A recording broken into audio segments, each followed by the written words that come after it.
बड़ी जिज्ञासा आपके मन में भी होती होगी कि राधा नाम ना तो महाभारत में है, ना तो भगवत गीता में है, और ना तो श्रीमद् भागवत में है।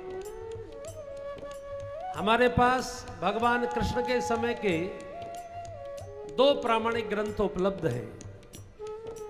शेष जो ग्रंथ है वो बहुत बात के हैं, जैसे पुराण अभी 1,500-2,000 साल पहले तक लिखे गए हैं,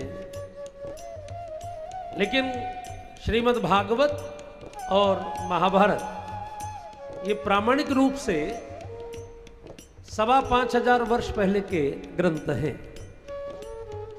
इसमें राधा जी का नाम नहीं है, तो विद्वानों में ये रहता है कि भाई ये कहां से आया नाम।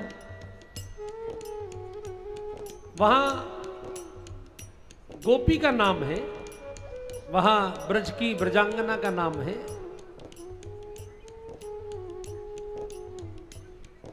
तो ये नाम कहां से आ गया?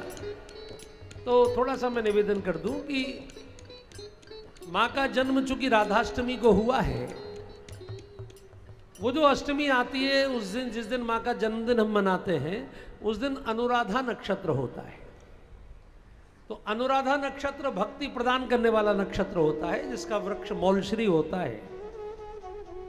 और आपको जानकर बहुत ही खुशी होगी कि भगवान राम और भगवान कृष्ण के जन्मों के नक्षत्र तो अलग हैं, क्योंकि दोनों के वंश अलग हैं। एक सूर्यवंश एक चंद्रवंश होने के नाते एक का नक्षत्र पुख्य है और एक का रोहिणी है, लेकिन माता जी का नक्षत्र एक है।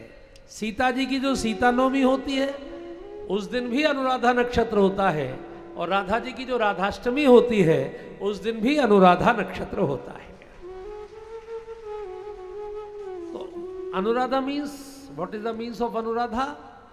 अनुराधा मीन्स, जैसे अभी आप सब लोग बिल्कुल शांत बैठे हैं, आपसे कोई नहीं कह रहा कि आप शांत बैठिए, ये इसको कहते हैं अनुशासन, क्योंकि अंदर से है।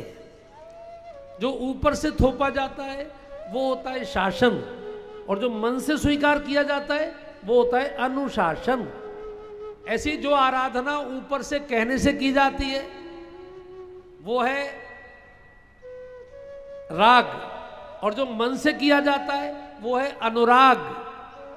तो परमात्मा का आराधना करने की जब आपका अपने अंदर से इच्छा होती है, तो वो जो आपकी इच्छा उत्पन्न करने वाली शक्ति है, सबके मनों को भगवान से जोड़ने वाली जो शक्ति है, उसको अनुराधा, और इसीलिए उनको कहते हैं राधा। तो ये भक्ति मां है, इसलिए उनके बारे में श्रीमद् भागवत में लिखा गया। एक बार मेरे साथ बोलेंगे सब लोग, बोले परमानंद चिन्ह मूर्ति सुंदरी श्री कृष्ण बल्लभाम। उनको चिन्मय मूर्ति कहा गया। चिन्मय मूर्ति माने वो पंच तत्वों का शरीर नहीं है, जैसे मेरा और आपका शरीर पंच तत्वों का है, पृथ्वी जल वायु अग्नि आकाश से मिलकर बना है, लेकिन उनका शरीर परमात्मा की चेतना से प्रकट हुआ है, इसलिए वो गर्भ से नहीं जन्मी है, ये ध्यान रखिए। वो अपनी मां के गर्भ से नहीं आई है।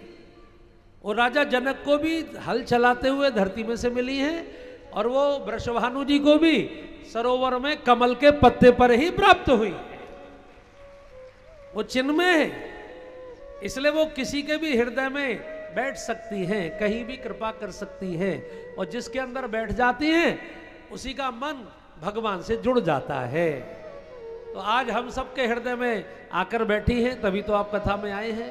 अब वो इतनी कृपा कर दे कि मन बिल्कुल निर्मल हो जाए और भगवान भी हमें अपनी गोदी में बिठा ले, ऐसी कृपा हो जाए। तो यही प्रार्थना। बात स्पष्ट हो गई ना?